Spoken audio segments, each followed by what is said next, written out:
nangyayari? Mekus, mekus, mekus, mekus. Pinaiikot tayo ng mga animal na ito. Magandang araw po sa inyong lahat. Muli po, live na live tayo. Coach Oli News PH. Ayan, binabati ko po kayo. Sana magandang araw nyo. Grabe. Napakaganda po ng nangyayari ngayon sa politika natin. Talagang napakadaming ganap. Bago tayo magsimula, gusto ko pong bigyan ng introduction ngayon. Ako po, ewan ko kung tama ang inyong nararamdaman, pero ako po, ang aking nararamdaman, this boat is sinking. Ang bangkang Pilipinas, palubog na po. Yun sa mga nag-aantay, malapit na po. I really think, unless may gagawing kakaiba ang administrasyong ito, patapos na po. Ako po, opinion ko lang naman po yun. Pero nararamdaman natin medyo kakaiba na. Kakaiba na. Nawawalan na po ng tiwala ang taong bayan. They have to do something great. Hindi po siraan ng mga Duterte Magkaroon sila ng magandang malupit na pagbabago. Yung talagang aayusin nila yung Pilipinas. Kung wala talagang konkreto at puro dakdak at pangako lang gaya ng dati, malapit na po. Sa tingin ko, nagsimula na po ang katapusan. Malapit na po, malapit na po. Ako, tinaasan din ng Kongreso ang unprogrammed appropriations by 100 billion pesos. Noong 2023, last year, mga 290 billion pesos. Tignan nyo 2022, 100 billion ang itinaas ng program budget. Mamaya ipapaliwanag natin isa-isa yan. Ang tinaas, dinagdag din ng Kongreso. Ngayon for 2024, 450 billion pesos na. 2023, 290 billion. 2024, 450 billion. Forward natin dito para diretso na po tayo dun sa kanilang main topic. Ito po ang gusto kong part na pag-usapan natin Saglit po Kasi chapter, gamitin na lang natin yung salitang chapter. Ito para ipapaliwanag ni Senator Pimentel, ano ba ang nakaloob dito sa budget. Napaka-importante po nitong budget. Tatandaan po natin, kinwestiyon nila yung napakaliit na Maharlika Fund ni VP Sara. Tapos, eto sila, kalaki-laki ng unprogrammed funds na gusto nilang palusutin, kada daon nagdadagdag sila. Kaya, kailangan nating ipaliwanag ng maayos ito. Para sa akin, napaka-ipokrito ninyo. Kung mali ako, sorry. But as far as I am concerned, napaka-ipokrito ninyo. Yung na gagamitin yung napakaliit na pondo para sugpuin yung NPA, yung mga rebelde. Kayo, taon-taon, ang lalaki ng travel expenses. Taon-taon tumataas ang unprogrammed budget ninyo. Tapos kung makasilip kayo, lalo na kayo diyang nagsusuporta ng mga NPA, ng mga party list, kung makasilip kayo kay Sara sa confidential funds niya, akala nyo kalilinis ninyo. Pero ang laki pala ng budget na hinihingi nyo kada taon. At hindi pa kayo nakontento mga pataas lang pataas. Habang ang Pilipino pahirap ng pahirap, ang hinihingi ninyo pataas ng pataas. Yung greed nyo, alam mo, greed po yan Ano yung greed? Yung sa Tagalog, yung sakim. Hindi ka na nakakontento kung anong meron ka. Samantalang yung mga Pilipino, gutom. Ni hindi makabili ng bigas kayo, ganyan. Ang lupit talaga ninyo. Oh. Conrada Lostebert, maraming salamat po sa stars. Oh, so ini-explain dito ni Senator Pimentel, iba po ang tawag pero in-explain niya na parang chapter para maunawaan lang po natin na iba ang tawag, tawagin lang natin na chapter. Okay. Chapter 1, Chapter Programmed Appropriations. Program. Papaliwanag niya yung program appropriation o program budget. Ano na natin para padali natin, para madaling intindihan. Program budget. Okay, chapter 1. Ano yung chapter 2? Chapter 2, Automatic Appropriations. Automatic appropriation o automatic budget. Program at automatic. Pangatlo. Chapter 3, Unprogrammed Appropriations. Yun, dito delikado yung unprogram. Kasi kahit saan mo ibigay yan. Walang pinaglalaanan eh. Okay? Tatlo yan. Program, automatic, at unprogram. Okay? Anong pinagkaiba nung tatlo? Ito ang pinagkaiba. Tatlo yan. Ngayon, lahat yan, merong amounts yan as proposed by the President. Pagdating sa Programmed Appropriations, 4 trillion peso proposal ni Presidente. Anong ginawa ng Kongreso? 4 trillion pesos din. So, maliwanag, okay? Chapter 1. Ang hiningi ni Marcos, 4 trillion pesos na program budget, program appropriation. ECT 78, maraming salamat po sa pangkape. Thank you po sa kusang loob. ECT 78. Diretso tayo. Walang problema.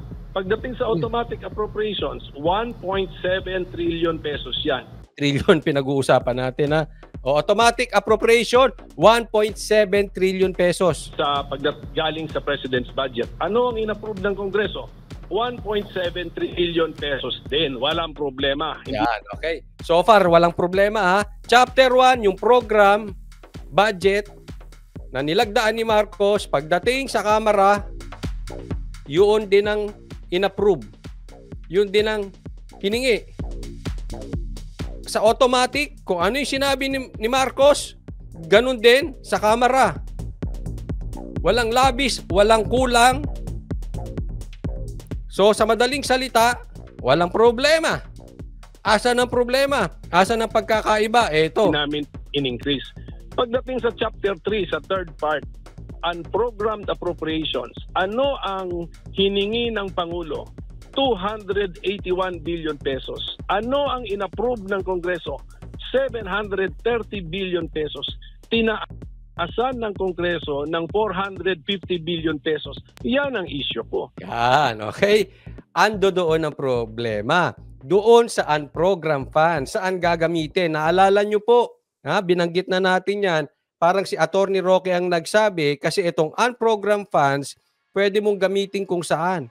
Pwede mong ipamigay sa mga nagsumisip-sip sa yung mga representatives. Pwedeng, alam mo na, hindi natin alam kung kasama dito yung pang-ano nila sa mga vloggers. Ay, wala tayong pinagbibintangan na tayo po ay nag-iisip lamang. No? Kasi hindi mo nga mako-question yan eh. Kung saan lang nila kailangan gamitin. Pwede nilang gamitin pang travel, pwede nilang gamitin pang party-party. And, so, etong unprogrammed funds na nilagdaan ni Marcos nyo, nasa 200 plus billion lang. Ang inapruba ng Kamara, nasa 700 plus billion. Sa makatwid, dinagdagan ng Kamara ng 450 billion. Ang doon ng problema. Ang Kamara, pinapalusutan, gustong ipalusot ito, dagdag na 450 billion. Doon ngayon nagrereklamo dito si Senator Pimentel. Nakikita nyo na po ang nagiging problema natin.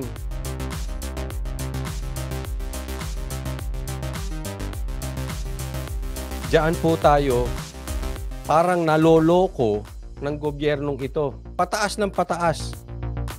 2022, tumaas ng 100 billion. 2023, tumaas ng 290 billion. Ngayon, 2024, ang hinihingi nila, tumaas ng 450 billion. Nagiging sistema na. At pag hindi mo sinita ang sistema, nagiging kultura, nagiging kaugalian. At pag yan naging kultura, ubos tayong mga Pilipino. Tandaan nyo po, pinangungutang yung budget. So iutangin yan sa labas, tapos gagamitin nila. Umalis man sila sa Pilipinas o hindi, manatili man sila sa posisyon o hindi, yung utang na yan, nasa Pilipinas na yan. Babayaran niya ng anak mo o ng apo mo. Babayaran niya ng pamilya natin. Kung tayo man medyo may edad na, katulad ko, yung next generation, kawawa. Kaya alam nyo, Pilipinas, walang asenso eh. Pero alam nyo, ang ganda nung sinabi ni Sas kanina, wala namang malinis na gobyerno. Sa totoo lang.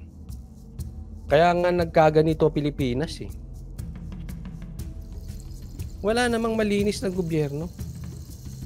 Pero, ngayon, grabe. Swapang. Garapalan. Tingnan nyo ang ginagawa ng Kamara. Ulitin ko lang ha. Kung punahin nila yung confidential funds ni Sara, akala mo napaka-anghel nila. Yung pala, recruiter ng NPA, bukod sa recruiter ng NPA, ang laki-laki pala ng budget nila.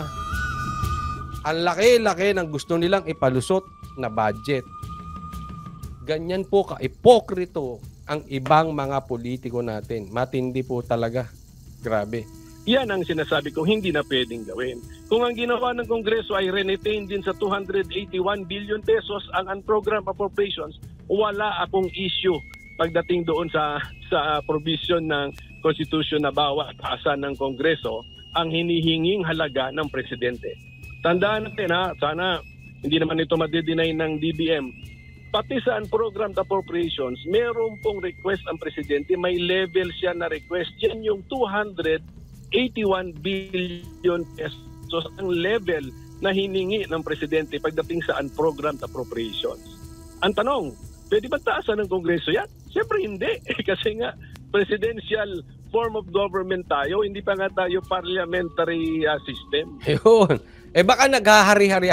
Ang tanong nga ba, yung ginagawa ba ng Kamara ngayon, ng Kongreso, ay tama ba yan? Hindi po. Kasi presidential tayo. May presidente tayo eh. Hindi naman tayo parliamentary. Ang tanong, baka naman, Senator, meron dyan sa Kongreso na nag-aastang presidente. Hindi pa nga manalo-nalo bilang senador, astang presidente na. Wala akong sinasabi, Speaker Romualdez. Nagtatanong, baka namang asal presidente kayo. Yun lang ang tanong ha. Tanong lang naman yun. Wag po tayong mag-asal presidente. Pambira.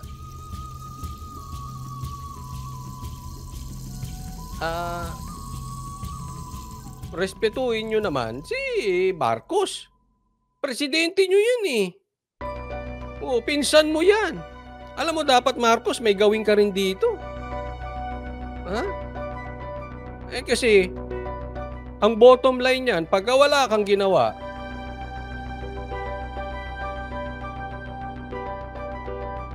parang kinukonsinti mo. Kailangan pagsabihan mo yung pinsan mo.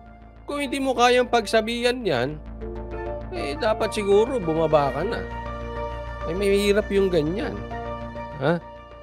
Talagang madadamay kayo sa kapalpakan ng mga napakapaligid sa inyo. And ito po ba ay ngayon lang nangyari din, Senador? Sa ating pagkaalala, pangatlo, sa mga napansin ko lang, maybe nakalimutan ko na yung earlier than 2022. 2022, naalala ko, tinaasan din ng Kongreso ang unprogrammed appropriations by 100 billion pesos. Noong 2023, last year, mga 290 billion pesos ang tinaas, dinagdag din ng Kongreso. Ngayon for 2024, 450 billion pesos na. Kaya sabi ko, medyo nagiging pattern na eh. Meron na tayong nakikitang trend eh. So kung kakargahan niya, baka umabot tayo ng 1 trillion pesos na SAN program na sasabihin nila na Ako, naniniwala ako dyan, Senator. Kung hindi nyo aawatin yan, aabot sa 1 trillion yan. Kasi may pangarap sila maging presidente. Meron dyan may gusto maging presidente. Nagtataka nga ako, bakit hindi ito tinitira ng iba? Mga ibang vloggers na DDS daw. Pero anyway, ewan ko ba dito kay ano? Palaki ng palaki yan. huwag niyong ibilang yan sa total budget. Pero nagagastos din yan. Hindi lang nga, ulitin ko, hindi lang nga yan 100% nagagastos. Pero ang Sabi dito ni Adonis, dapat si Tambaluslos naman ay patawag sa Senate. Nako! Kaya ba nila yan? Eh sila din yan eh. Papatawag sa Senate. Nako. Ewan ko. Mga kasamahan din nila yan eh. Kaya tataka nga ako, walang gumagalaw eh. historical figure natin, mga 50 to 70% ng unprogrammed appropriations ay nagagastos din. O ano ang authority ng gobyerno para gastusin yan? Hindi yung budget law, it's the same law na sinasabi nila na ayaw nilang isama sa suma total ng budget yung unprogrammed. Pero ginagastos din po yan on the basis of the same law. That is my issue. Ang unprogrammed appropriations din po ba, linawin ko lang sir, ay appropriation din? Correct. That's why andun yung word na appropriations eh. Kaya nga yung paggamit ng Constitution na salitang appropriations, sa ating opinion, kasama dyan si programmed appropriations, kasama dyan si automatic appropriations, kasama dyan si unprogrammed appropriations. 2020. So, ewan ko. Ha? Alam nyo, pagka hinayaan natin ganito ito, wala akong sinasabi na mag-aklas tayo. Ha? Pero, pagkahayaan natin at hindi tayo magsasalita, para tayong isang nilalang na inubos ang dugo, sasairin tayo niyan. Ha? Sasairin tayo. At pag nasaid tayo, tapos tayo dyan. Ang masama, binubusalan eh. Hindi ko alam kung hanggang kailan tayo makakapagbalita ng ganito. Kasi ramdam nyo naman, binubusalan na ang pagkumokontra, no? Gusto nila, dilaan lang yung puwet nila. Sip-sip lang. Yes sir, yes ma'am.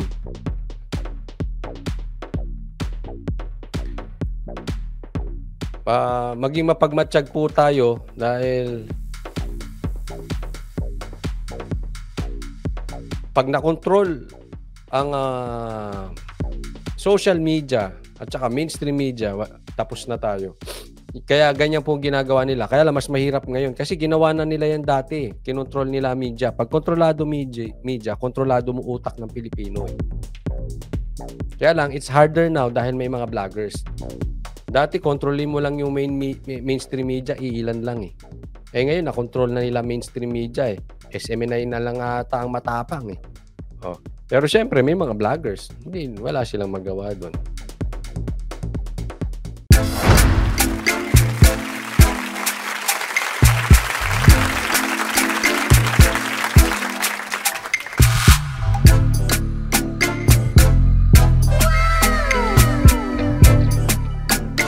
The next performance will start momentarily.